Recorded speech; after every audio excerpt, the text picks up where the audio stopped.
Secretary Trixie, the same individual ba? I don't know if you have full knowledge, no? Ang pinanggalingan ng pressure, pareho ba kayong victim ni former Senate President Zubiri ng pressure from Malacanang, from that of the President, or from that of the First Lady, Secretary? Pagka politika, I don't think you can call us victims. Sorry, yung pressure. Kanino galing yung pressure?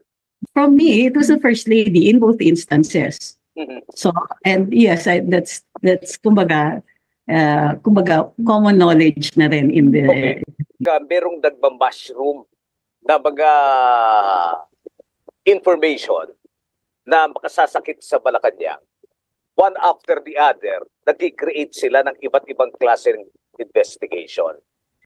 Before the war on drugs pala muna, yung West Philippine Sea issue, Yes. dahil pinag-uusapan sa Kongreso ngayon yung gentleman's agreement.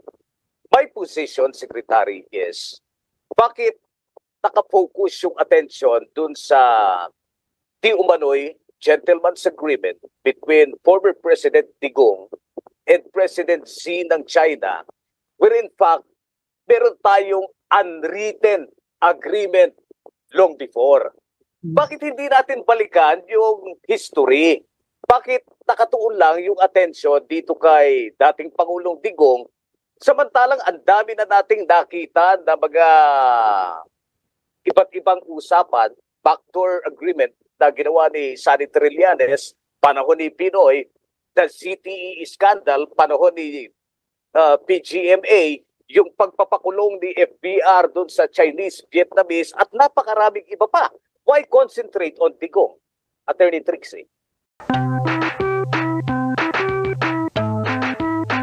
Kay Secretary Trixie Cruz Angeles, at sila'y natutuwa na samahan tayo dito sa palatuntunan, although short notice yung ating invitation pero tayo pa rin napagbigyan.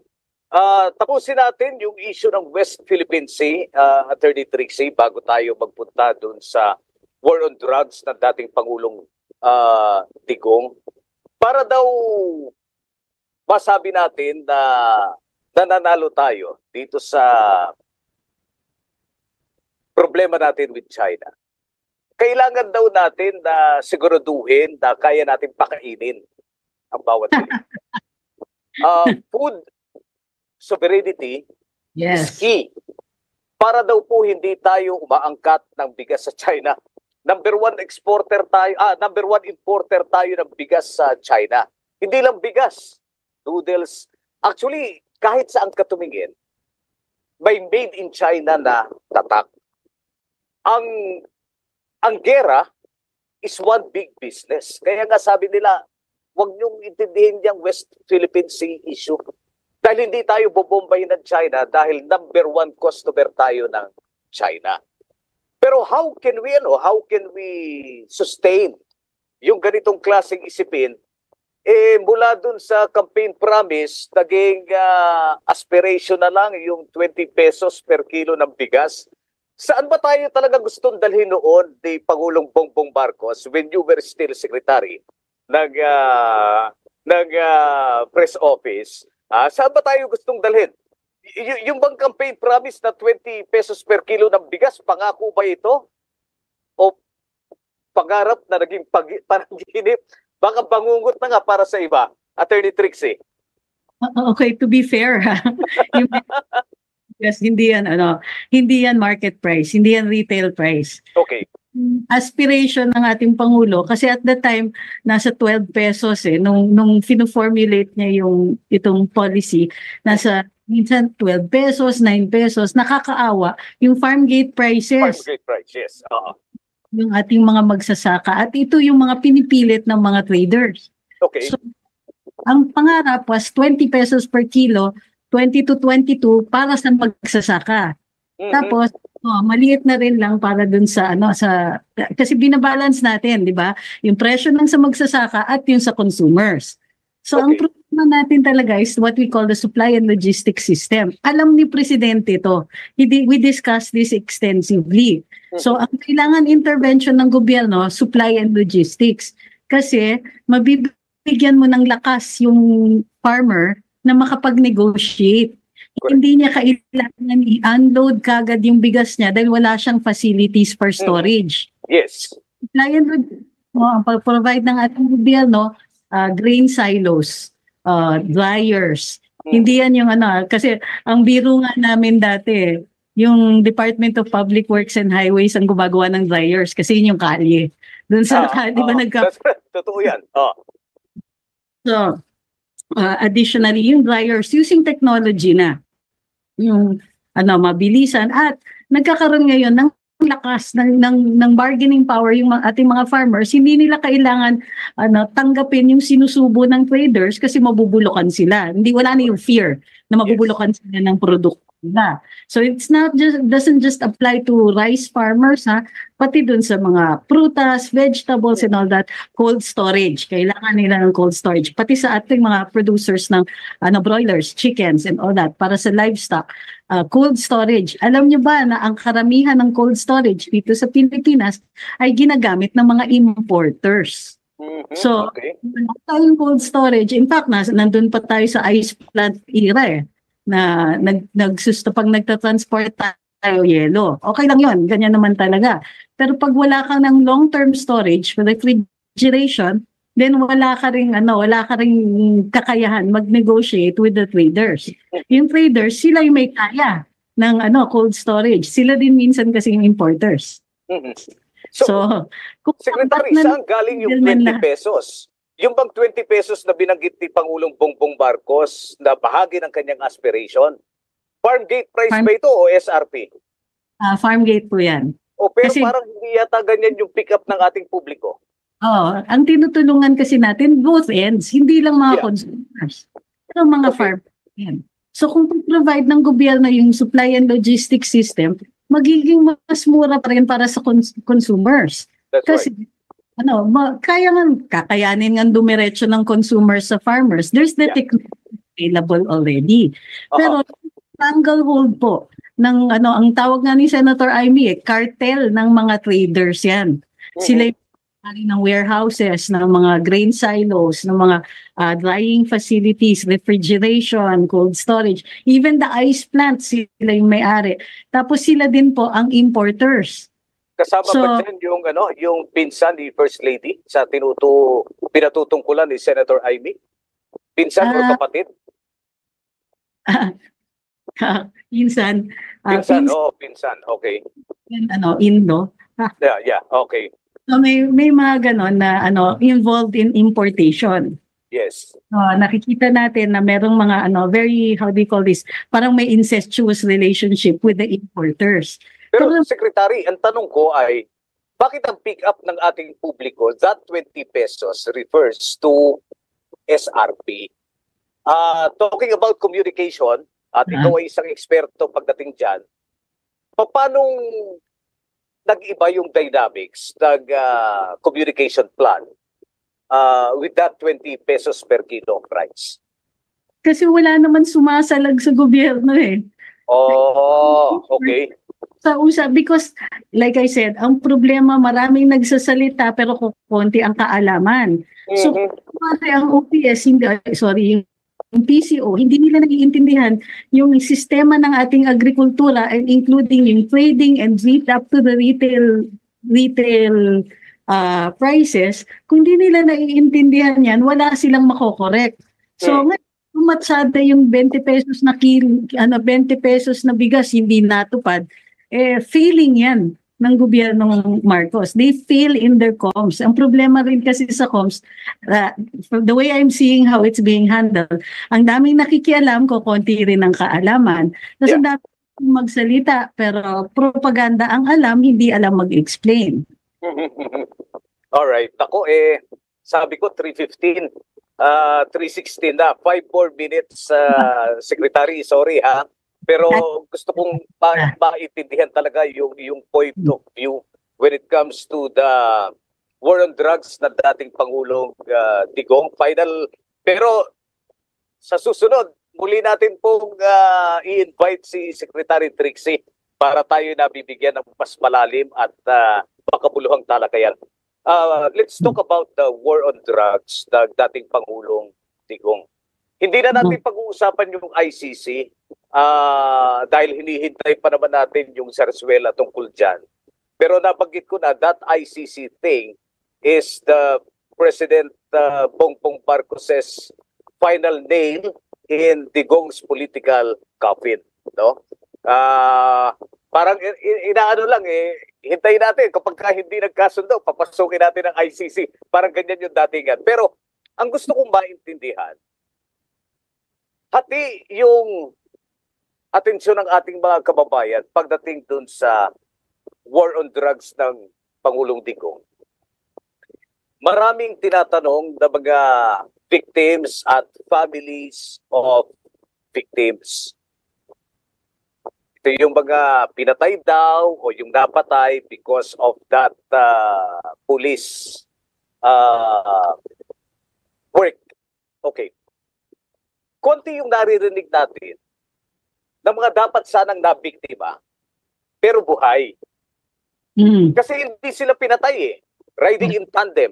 Nung araw, kapag papasok ka ng wee hours of the morning dahil call center agent ka, nakita na natin yan hinablutan ng bag sa Ortigas. Kung familiar po kayo, attorney, dun sa stretch ng Ortigas na yan, hinablot mula dun sa merong dating yung sa traffic light all the way to Mega Mall. Siguro mga 100 meters kung hindi ako nagkakamali, if my calculation is correct, no? Hinablot. Tapos dito sa area ng Pasig pa rin, merong hinablutan ng bag na call center agent, nanlaban, pinaril, pinatay. Yung resulta daw ng war on drugs, nawala itong mga elements na ito. Kasi nagkaroon ng tiwala, number one, ang ating mga kababayan sa pulisya. Naramdaman nila na ang pulis ay kakampi when it comes to security and safety ng ating mga kababayan. Another disconnect na nakita ko, wala naman tayong post-trauma when it comes to investigation So how can we prove na mali yung mga pulis pagdating dun sa kanilang operation? Kulang nga tayo pagdating dun sa post-trauma. We cannot determine talaga kung nanlaban ba o hindi nanlaban yung kriminal.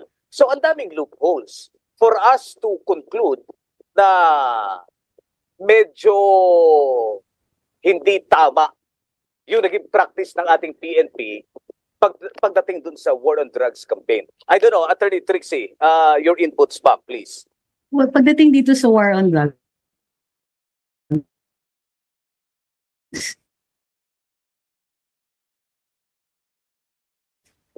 we have to admit first na meron naman talaga mga hindi perfect yung mga tao natin, pero minsan naiirita ako at the way people expect perfection, di ba? Of course may some malingat yung pulis, aagawan siya. Malingat yung pulis, instead of shooting to hurt, na shoot to kill, di ba? Na it happens all the time. Now, ang problema dito is that hindi na-appreciate din ng mga tao na in order for the ICC to actually have a case, kailangan patunayan na ito ay polisiya ng gobyerno, polisiya ng estado, at hindi in-address yung mga nag-execute nitong polisiya na to. So, in fact, natutuwa ako when you were saying that this might be the final nail in the coffin that the president political coffin. that nail exists. Teka muna, para sa akin, ang information natin about the so-called arrest warrant is coming from a single source, Sunny Trillanes, who is not exactly, doesn't have a very high batting average pagdating sa mga predictions niya na ganyan. Hindi ba siya yung nag-predict na less than 50% ang magiging trust and approval rating ni dating Pangulong Duterte at a time when his popularity was surging? So, yung mga ganitong, we take it with a grain of salt. Pero, isa itong pagkakataon din ng gobyerno na mag-explain kung paano umaandar ang mga international bodies like this. And even our own history with the ICC. Halimbawa, si Presidente Erap, pumirma dyan, binawi ni Presidente Gloria. Yeah. Tapos, Presidente Noynoy, binawi na naman. Nakikita natin dito that despite my differences with her, President Gloria had the right idea kasi nagsisede tayo ng a certain amount of jurisdiction for an international body to determine whether or not we are dealing with our own crime or our own society in a manner and in accordance with their values. Ngayon, malaki pa ang conversation sa buong mundo tungkol sa kung meron ba talagang universally accepted na values na maaari natin i-impose sa ibang tao. So naglagay ang UN ng just a few.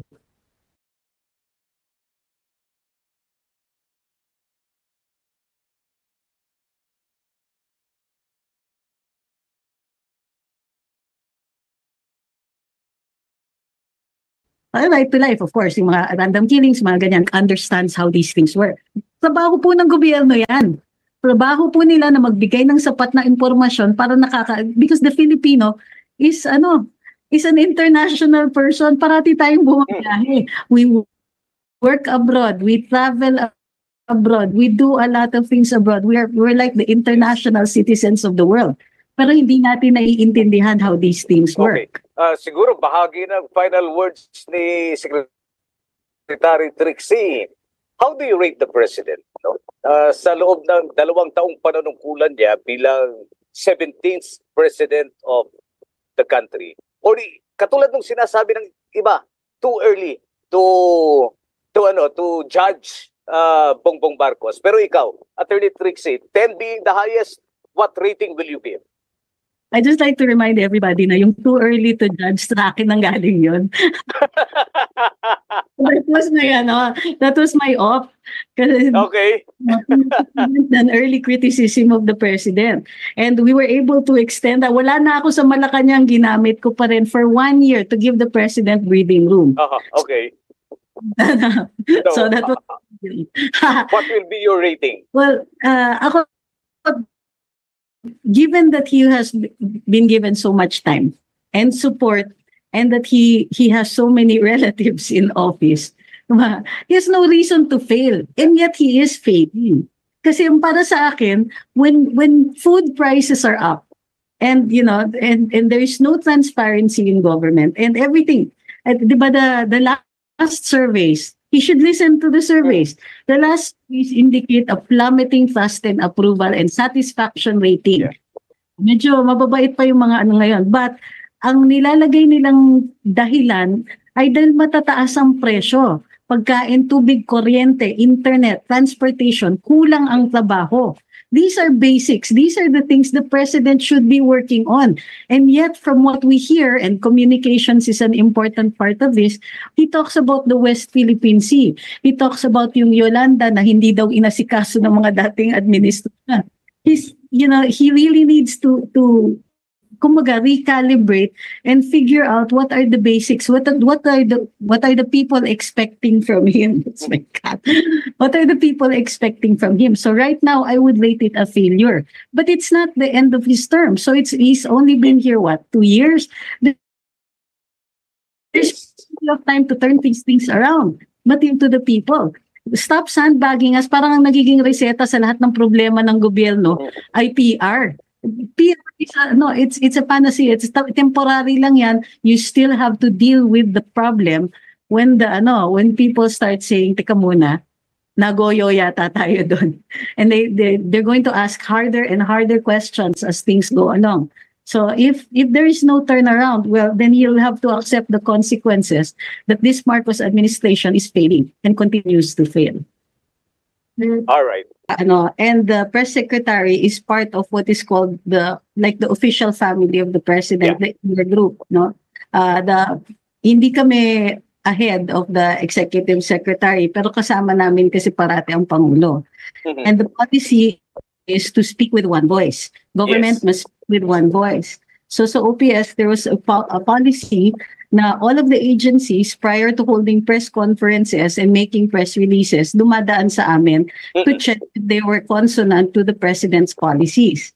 So para lang hindi na sasalungat yung sinasabi ng Pangulo, at saka aware din kami dun sa mga activities ng mga kalihim. That way we can promote them, and kung sakaling matanong kasi ako during the press briefings, masasagot ko na congruent din dun sa pangangailangan ng bawat kalihim. Okay. So Yun, it was very, plus, nabibigyan pa ng pagkakataon yung mga government media assets ng first crack at all the news. So, kung may lalabas na press release, meron silang 30 minutes na heads up. Kumbaga, na yung government media assets, PNA, PTV, RPN, di ba? Meron din silang ano, and of course, yung IBC 13, nauuna sila doon sa news, but only by 30 minutes. After that, it's released to the general public. Okay. Let me pick your technical, political, and legal expertise dun sa katatapos na resignation ni former Senate President Juan Miguel Zubiri. Yes. Meron siyang binanggit na he received pressure from above. Ang tanong ko, Secretary Trixie, the same individual ba? I don't know if you have full knowledge, no? Ang pinanggalingan ng pressure, pareho ba kayong victim ni former Senate President Zubiri ng pressure from Malacanang, from that of the President, or from that of the First Lady, Secretary?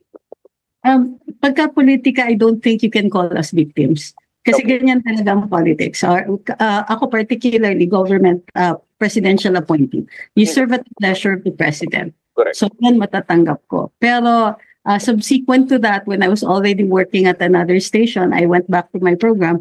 Doon, pinaano din ako. There was pressure from Malacanang, the same person, na tanggalin ako as a host of my program.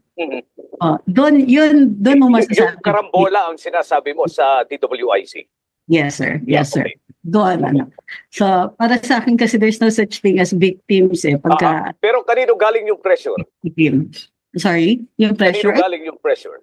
From me, it was the First Lady in both instances. So, and yes, that's kumbaga common knowledge na rin in the institution. Nung ako'y batang announcer pa, Secretary Trixie, parati nating naririnig yung separation of powers. The executive, the legislative, and the judiciary, these are co-equal branches of government. Yung binanggit ni Senator Biggs na there was pressure from above, yung bang sinasabi natin na equality among these branches, ito ba ay policy o reality? Well, when you say there is separation of powers, it doesn't mean there's a separation of influence. Kasi, di ba? The executive needs to work with the legislature and the same legislature working with the executive. After all, the president is still the head of the civil service. So, kahit paano, you will have to work together. Yung pagka nakikita natin, when the legislature is at odds with Malacanang, konting trabaho talaga ang nagagawa. Kailangan ng Malacanang yung pera and Congress holds the purse strings. At the same time, Malacanang will need certain legislation. So meron yan legislative agenda and there is a presidential legislative liaison office na nakikipag-usap with the legislature. Kumbaga. However, the president is also a political animal and therefore works with the realm of political parties. And we know that ang primary activity ng mga ito is horse trading. So hindi po, kumbaga, itong nangyari sa Senado, hindi to surprise. These things happen. It's not the first time it's happened. Pero medyo mabilis. Yun, yung tipong, we were hearing about the rumors just last week, paggising natin itong nagbago kaagad ang Senate President. And it comes at a time when the Senate is involved with a lot of controversial inquiries. So, I wouldn't doubt na there was some pressure from Malacanang. But I also see that there's an interplay of forces here. Kasi nga, kailangan i-explain natin kung bakit ganun yung boto ng PDP. So, one of two reasons lang yun, di ba? Either it was a political compromise or they saw a loophole, they saw an opportunity and they grabbed it. Kasi PDP now is pretty powerful. They have the major, which is Senator Tolentino. So, para sa akin, these things are expected. That's why, you have to balance your politics with your work as a legislator. Wala ka rin magagawa if you won't play politics. It's I hate it, but that's the reality of it. Yung nangyari kay Senator Biggs, saving face yung kanyang resignation dahil may nakaubang na kudita. Yes. Pareho rin ba yung nangyari sa'yo, Secretary Trixie, when you handled PCOO? Actually, with me, I could have possibly argued it because hindi alam ng presidente. Tawag lang sa akin ng tawag yung mga emissaries ng First Lady telling me that, I should resign. Plus, there were media operations ongoing to try to destroy my reputation or to create stories, tawag ko nga fan fiction, na that would have made it difficult for me to maintain being I would have to weather that storm. Yes. So, and if I did try to do that, then yung presidente, because I figured I was crucial to the president's operations, it wouldn't be good for me to have put a burden on the president of having to defend me or having to figure out a way out or anything like that. So, para sa bayan na rin, and because it's not in me to insist, kumbaga, if it was going to be difficult for myself and for the president. Yes. And this is politics. Like I said, you serve at the pleasure of the president. That's right. Yung lang, ang hindi ko lang nagustuhan was there was still that attempt to create a media operation to make it look like I was let go because I made some mistakes or I did this or that, or that I was even related or how do you call this, politically associated with the former executive secretary si Vic Rodriguez. He has spoken publicly that nagkataon lang na when I was appointed, dumaan sa kanya yung documents. But I was really the choice of the president. I never went through the other hoops. I never jumped through all of those hoops to ingratiate myself there. I was chosen. And I never even applied. Okay. So, pero may closure na ba, Secretary, yung resignation? At how is your relationship now with the president? Well, we haven't spoken since my resignation. But kasi from the start naman, I have always given, kumbaga, I was not critical of the administration for over a year. In fact, I waited for about a year and a half. Yes. Before it became inevitable that I would have to criticize certain things. Because I was part of the Marcos administration and I know what the goals were. They were laid out very clearly, and in fact, that was the template of my own obligations. Kasi para maipaunlak ko o para maisama, kumbaga, 'di ba, as a leader, you bring your people towards your goal. So part of bringing the people towards that goal is informing them, one, what the goal is, and two, how we were achieving all of these things. So given that I knew the template and I knew the plans, nakita ko in less than a year after the period of that period of upheaval until about October to, let's say, about December, where so many of the original cabinet members were removed, then nakita ko nag-iiba na po, na nagbago na, and there were goals here that were no longer congruent with both campaign promises or campaign plans or the plans that were laid out in the inaugural address or in the first and in fact even in the second SONA. So, pag-uusapan natin yan, yung first and second SONA and our expectations pagdating ng ikatlong SONA by July. Secretary Trixie, dun sa napakarami nakakakilala kay Secretary Trixie, bago po siya naging kalihim at naging part ng gabinete ni President Bongbong Marcos, matagal, for the longest time, ano po siya isang news and political analyst, no? Pero sabi ko nga kanina, yung DWIZ, marami tayong kaibigan dyan, yung karambola kung saan isa sa mainstay si Secretary Trixie. Kaya yung pagka sinabi mong those for news, ibig sabihin, nakaukit yan sa pangalan ng Attorney Trixie Cruz Angeles. Balikan muna natin yung ginawang resignation. Ito kasi yung pinaka-ano parang sugar-coated na pagkaka-presenta natin nung nangyari kay Big Zubiri. Anyway, nag-resign si Big Zubiri. Binanggit niya na naging independent ang Senado doon sa mga attacks ng iba't ibang sektor, especially by Malacanang. No? He made mention of former Senator Dick Gordon nung magkaroon ng pagdinig sa Parvali. Tapos nagkaroon tayo ng napakaraming pagdinig sa resolution of both houses number 6 kung saan si Senator Biggs pa ang Senate President.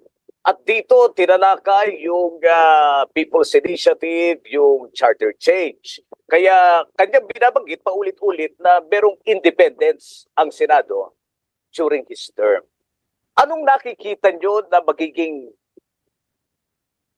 pagbabago sa perspektibo ng Senado na ngayon wala na si Big Zubiri at ang bagong pumalit ay si Chis Escudero kung saan ang Nationalist People's Coalition nagkaroon ng alyansa sa Partido Federal ni Pangulong Bongbong Marcos. Ito ba ay isang marriage made in heaven, Attorney Trixie? Well, one, it's expected. Oo. Diba? Walang partido ang gusto malayo sa kaban. Ito lang. Kusina. Yun. So, for me, that was expected. Also, given that merong mga miyembro ng NPC na medyo maingay about the thing. So, expected ko yan. Pero I think that let's go back to the independence, so-called independence of the Senate. Now, we see that there were instances na may independence, but you cannot say that charter change was an independent move. Yung resolution of both houses, number 6, was a compromise. Kasi, that's right. as we know, the House was fully committed to people's initiative, which would have deflated, kumbaga, the Senate's powers and made them less than an equal of the House.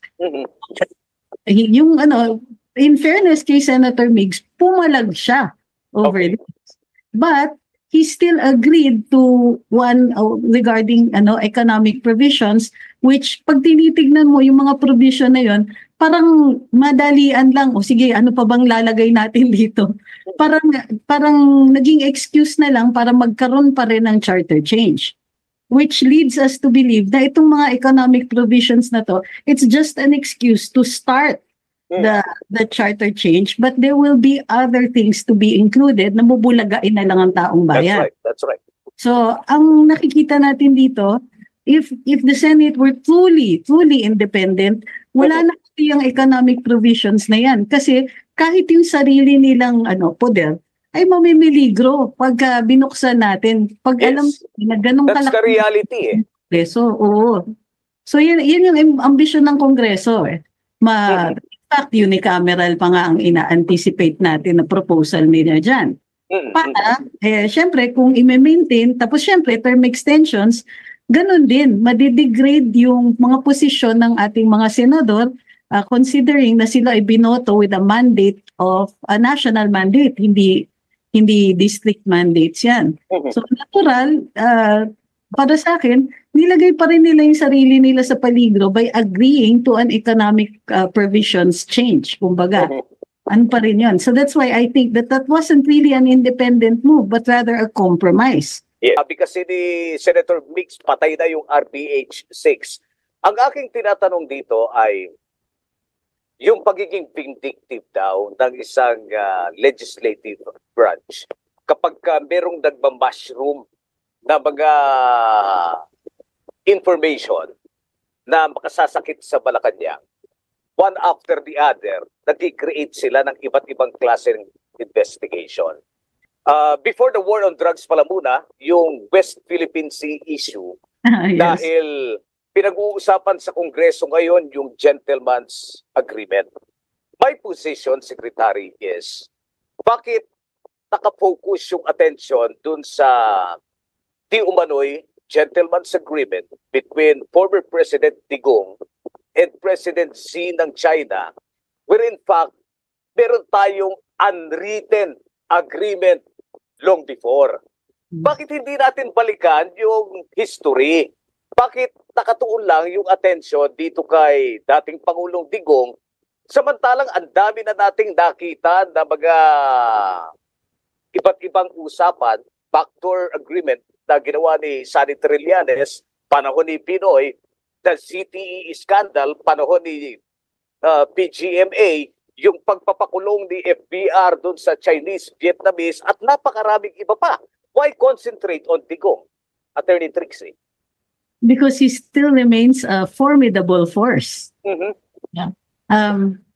Taking the side of the current president, kumbaga, automatically implies na, well, kasi Malacanang din kasi nag-set ng ganitong direksyon eh. Oo. So, nag-umpisa silang magtatatanggal ng mga Duterte appointees. Nung naging vulnerable bigla ang vice-presidente, kinwestiyon siya about confidential funds, which by the way, was released by Malacanang, di ba? Yes. Galing sa Malacanang yun. And it was part of an agreement between the vice president and the president himself. And the president did nothing to shield the vice president from the severe questioning by both houses of Congress. Mhm. Nag-umpisa sa ganyan and then nag-umpisa dun sa nagbitiw ng salita ang ilang mga kongresista tungkol sa possible impeachment. So nakita natin dito humihiwalay yung Malacanang dun sa kanilang pangako ng continuity. Nakita natin very recently ang mga statements ng ating Pangulo, katulad ng statement niya tungkol dito sa walang ginawa ang dating administrasyon at yung ibang mga administrasyon before that dito sa Yolanda House. Yes. Which I find incredibly a ridiculous statement kasi considering President Duterte even raised the quality of this housing and delivered so much na nagpasalamat. Secretary, sandali, kanino natin dapat isisiyag? Kay Pangulong Bongbong o sa PCO? Ha, Di ba nagpo-provide sila ng sasabihin? Oo. good question. Kasi, obligasyon kasi ng press secretary to inform the president and to help formulate kung hindi na nila susundan yung mga dating polisiya, to create that policy and then remind the president. Kasi dati, kapag kunwari may interview yung Pangulo, parati ako nandun. Okay. I would take notes kung sa tingin ko some of the statements of the president need to be explained. The next day may briefing ako para mababalik doon sa sa original na messaging ng ating Pangulo. To be fair, before hindi ko nakikita yung presidente na nagkakamali ng bonggang-bongga. Kumbaga, sometimes he would forget certain facts, figures, ganun. Pero maliliit lang yan and easily explained. Pero given na mas nag-i-involve siya dun sa politika, hindi naman kumbaga it's not a secret, 2025 is an election year. So speech talaga ng Pangulo, i-expect natin will be more and more political, kumbaga with an eye towards making sure that his people win in 2025. Yes. Pero yung mga ganon na nasa level na ng fake news, obligasyon, tama po kayo, obligasyon ng press secretary yan, na kung sakaling nagkakamali yung Pangulo, mag-briefing siya the next day o mag-issue siya ng statement para hindi mapapahiya yung ating Pangulo. I-explain kung bakit ganon yung statement ng Pangulo. Halimbawa, baka naman with only a particular area or a particular concern lang, let's say, yung permanent housing instead of yung typhoon na temporary housing. Ito yung time na dapat ini-explain ng press secretary. But also, before the president gives an interview, nakabantay yung press secretary dyan. Oh, Mr. President, this is what we were probably expecting to be asked. So may briefing yung Pangulo. And then, you shield the president from ambush interviews. Yeah. Lalo na pag nakikita mo, nagkakamali yung Pangulo mo more than once, in occasions like this, minsan hindi na nga ambush interview noon, nagka-cut off ako. Pagka after 3 or 4 questions, sasabihin ko, okay, last question. Tapos sasabihin ni Pangulo na ang stricto mo in front of all the media because somebody has to be the bad guy. Somebody, to help out the president. So in this case, tingin ko, tama kayo, napapabayaan ng ating Pangulo. Saka nararamdaman mo, Secretary, kung saan na papunta yung interview because of the line of questioning ng ating mga media practitioners hindi ba? So, in fact, yun nga nasa ng press secretary, katabi mo dapat ang Pangulo pag andyan na media. Oo. Ikaw yung Howie boy. So, ikaw, that's correct. Kunwari may magtanong, may magtanong, ang SOP namin, although it's never happened, sasabihin ko, Mr. President, you're needed at na ganito. Pagka masyado masyadong mapapaisip yung presidente, or he may not have the information. I was also authorized to interrupt kapag may nagtatanong sa kanya para hindi siya mapahiya. So, because this is the president of the entire country, you don't want him making mistakes like that. So, yun, he has been let down by his people, totoo yan. Okay.